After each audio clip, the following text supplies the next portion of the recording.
محمد عبداللہ سپاہ Jaunpur U P سے پوچھتے ہیں، مفتی صاحب مکروہ تحریمی اور مکروہ تنظیمی فرق کیا ہے؟ مثال کے ساتھ آسان لفظوں میں بتلا دیں۔ نیز جمعہ کی نماز فرض ہے یا واجب؟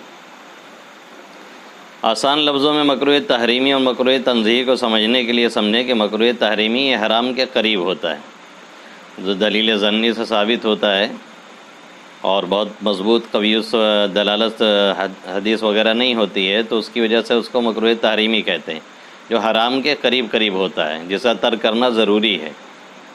اور جیسے نماز باجماعت بغیر عذر کے چھوڑ دینا، یا اسی طریقے سے چاندی یا سونے کے برتن وغیرہ میں کھانا، یہ سب چیزیں مکروہ تحریمی ہیں۔ اور مکروہ تنزیہی جو جواز کے زیادہ قریب ہوتا ہے، جس کا ترک خلاف اولا ہے، جیسے شوال کے 10 روزہ کے ساتھ ایک روزہ اور ملانا، نہ ملائے تو مکروہ تنزیہی ہے۔